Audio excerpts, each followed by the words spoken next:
Good morning. We continue with Chapter 5, Using Anger as a Guide, The Road to a Clearer Self. I was first introduced to the notion of turning anger into I messages some years back when I read Thomas Gordon's best-selling book, Parent Effectiveness Training. I still recall the first time I put his theory into practice. I was standing in the kitchen, washing dishes, when I noticed my son Matthew, who was then 3, sitting at the kitchen table, about to cut an apple with a sharp knife. The conversation that followed went something like this. Me: Matthew, put that knife down. You're going to cut yourself. Matthew: No, I'm not. Me, getting angry. Yes, you are. Matthew, getting angrier. No, I'm not. Me, even louder. Yes, you are. Put it down. Matthew, no. At this point in the escalating power struggle, I remembered what I had read about I messages. Every you message, for example, you are going to cut yourself, could be turned into an I message. That is, a non-blaming statement about one's own self. So, in a split second's time, I made the conversion. Matthew, I said again, this time without anger. When I see you with the sharp knife, I feel scared. I am worried that you will cut yourself. At this point, Matthew paused, looked me straight in the eye, and said calmly, "That's your problem." To which I replied, "You're absolutely right. It is my problem that I'm scared, and I'm going to take care of my problem right now by taking that knife away from you." And so I did. What was interesting to me was that Matthew relinquished the knife easily, without the usual anger and struggle, and with no loss of pride. I was taking the knife away from him because I was worried, and exercised my parental authority in that light. I owned the problem. I feel scared, and I took responsibility for my feelings. Later, I was to learn that Matthew had been cutting apples with a sharp knife for over a month in his Montessori preschool, but that is beside the point. What is important is that I was able to shift from "you're going to cut yourself, did I have a crystal ball?" to "it is my problem." Of course, no one talks in calm I messages all the time. When my husband broke my favorite ceramic mug that had been with me since college, I did not turn to him with perfect serenity and say, "You know, dear, when you knock my cup off of the table, my reaction is to feel angry and upset.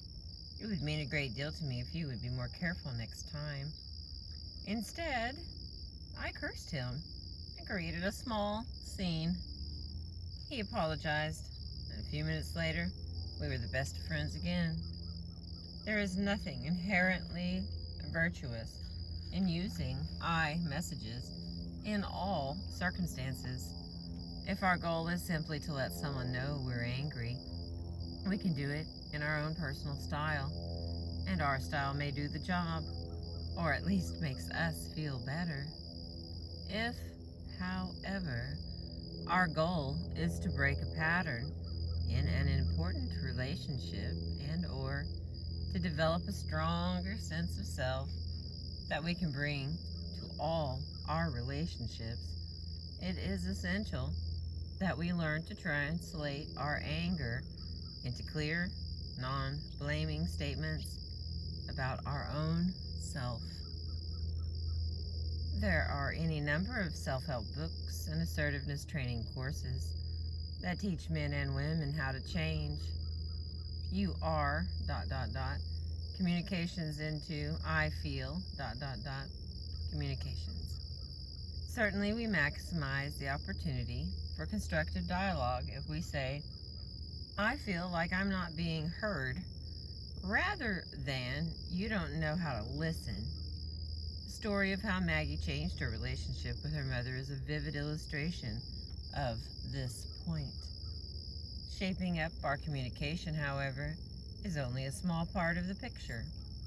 The more significant issue for women is that we may not have a clear "I" to communicate about, and we are not prepared to handle the intense negative reactions that come our way when we do begin to define and assert the self.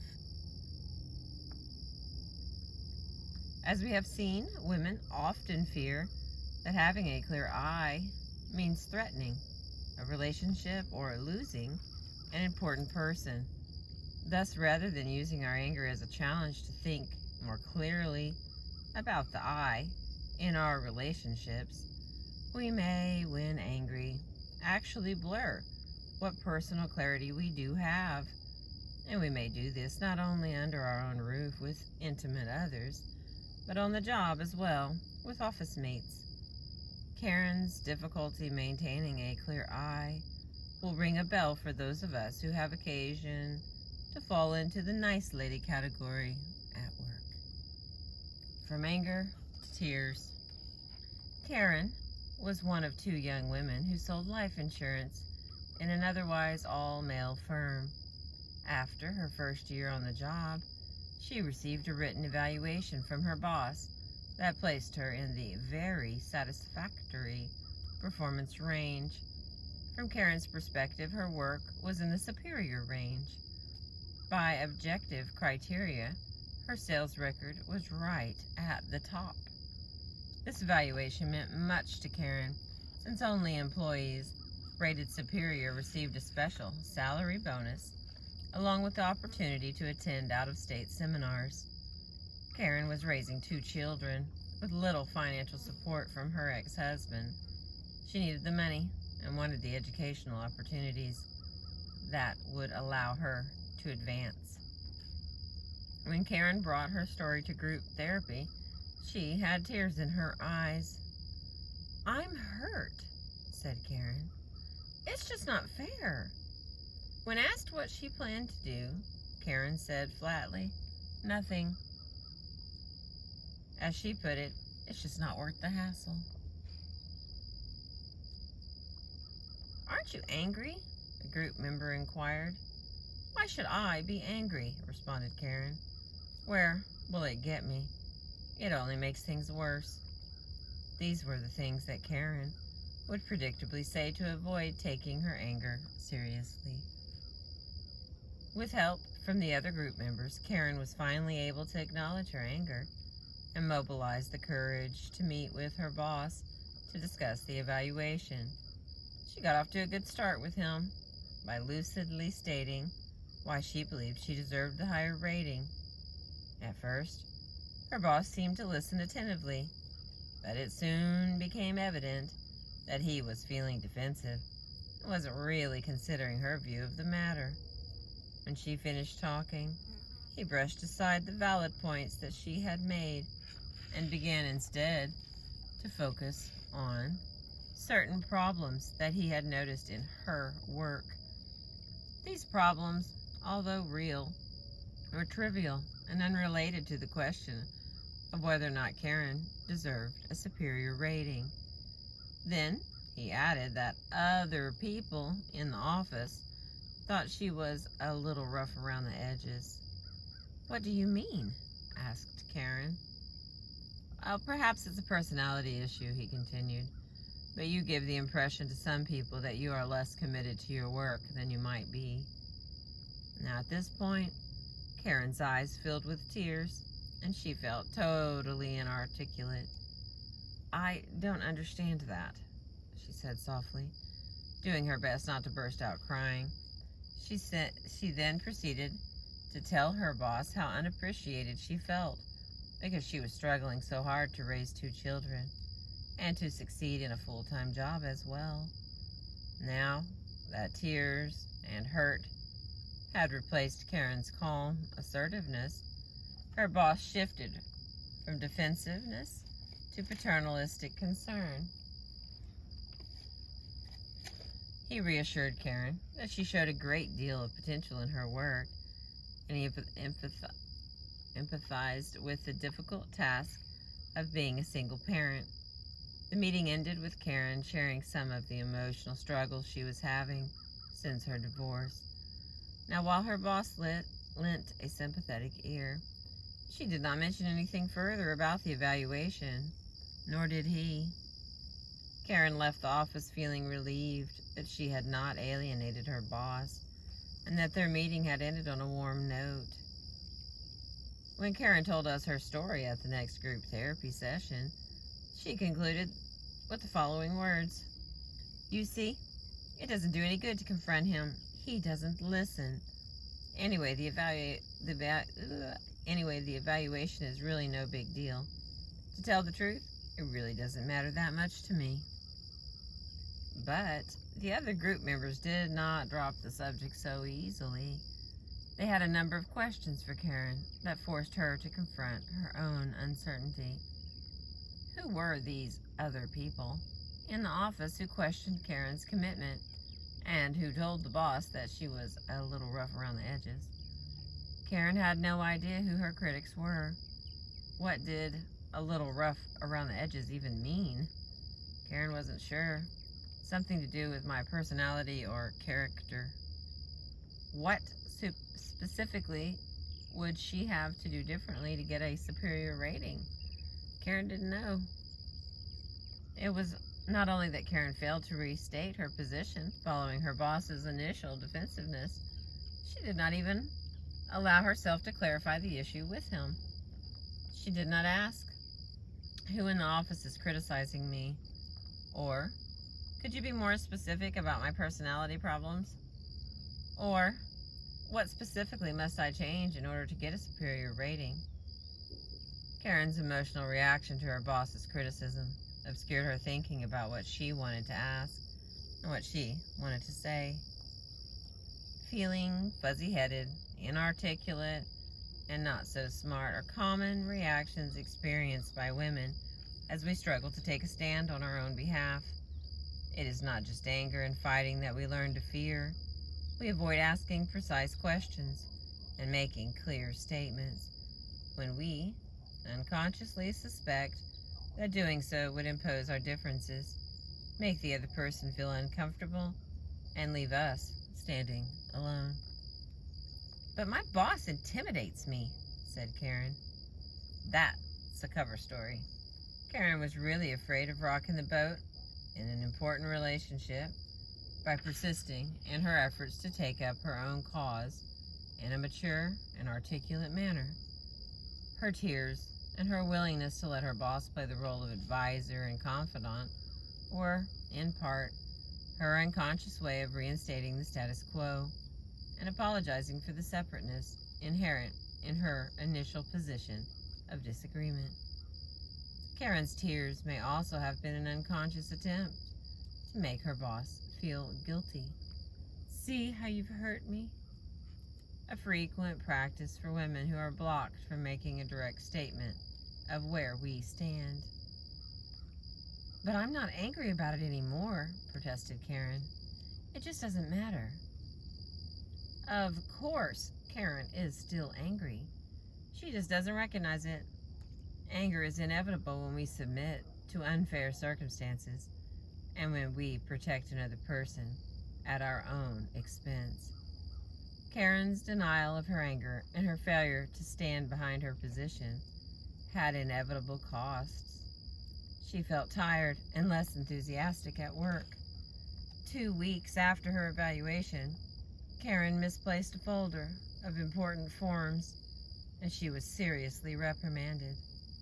This self-sabotaging act was perhaps an unconscious attempt to put herself in the role of the bad guy who did not really deserve the superior evaluation, rather than stand firm in her opinion that her boss had failed to give her the evaluation that she believed she deserved. Denying anger, the unconscious in action. Have you ever initiated a confrontation at work, only to transform your anger into tears, apologies, guilt, confusion, or self-criticism? Karen's behavior may well strike a familiar, if not universal, chord among women. How can we better understand some of the deeper unconscious reasons why any of us would attempt to deny our anger and sacrifice one of our most precious possessions, our personal clarity? The fear of destructiveness. Karen's failure to defend her position in an articulate and persistent fashion with her boss was a pattern in her personal relationships as well. The explanations that she gave herself were just the tip of the iceberg. I get intimidated. I just can't think straight when I'm dealing with an authority figure. I guess I don't have faith in my own convictions.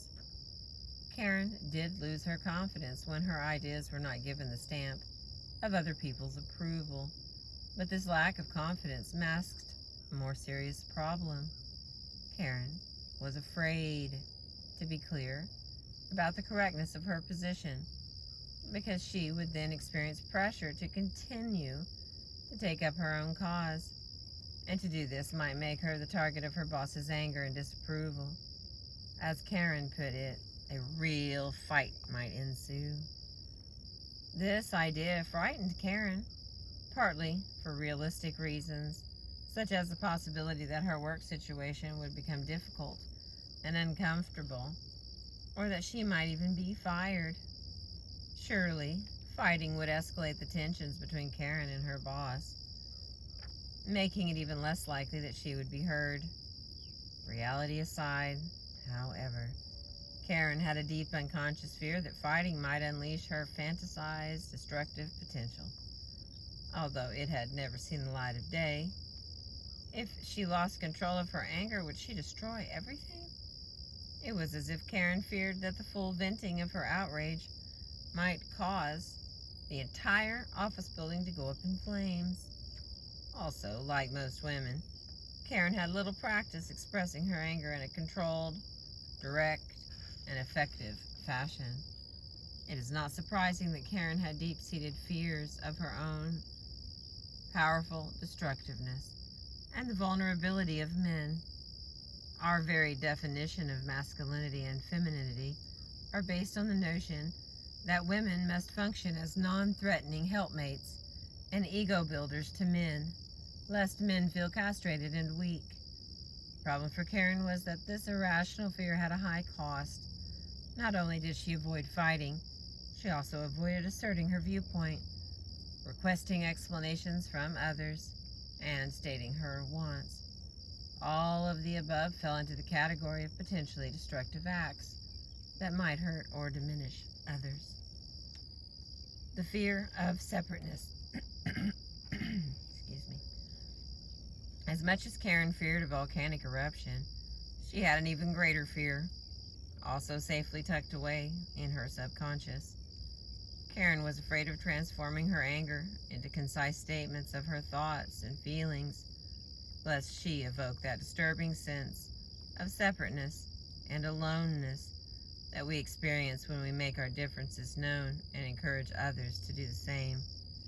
Maggie, for example, felt this separation anxiety when she talked with her mother about her baby in a new, more adult way. Sandra felt it when she apologized to Larry for being so critical and assumed more responsibility to provide for her own happiness. Barbara would have felt it had she stopped fighting and calmly told her husband that she planned to go to the anger workshop. Separation anxiety may creep up on us whenever we shift to a more autonomous, non-blaming position in a relationship, or even when we simply consider the possibility. Sometimes such anxiety is based on a realistic fear that if we assume a bottom-line stance, "I'm sorry, but I will not do what you're asking of me," we risk losing a relationship or a job. More often, and more crucially, separation anxiety is based on an underlying discomfort with separateness and individuality that has its roots in our early family experience, where the unspoken expectation may have been that we keep a lid on our expressions of self. Daughters are especially sensitive to such demands and may become far more skilled at protecting the relational we than asserting the autonomous I.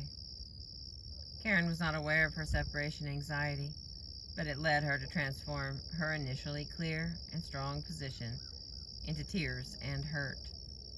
Expressing hurt allowed her boss to be helpful and restored her sense of connectedness to him, which made her feel safe despite the self-betrayal involved in this transformation. Karen had a long-standing pattern of attempting to restore the togetherness of her relationships by crying, criticizing herself, becoming confused, or prematurely making peace. At the heart of the problem was the fact that Karen, like Maggie in Chapter 4, needed to work harder at the task of clarifying her separateness and independence within her first family. If Karen can stay in contact with family members and make progress in this arena, she will find that she will proceed more effectively when she is angry at work and with less fear of standing separate and alone on her own 2 feet. Thank you for listening this morning. I appreciate you.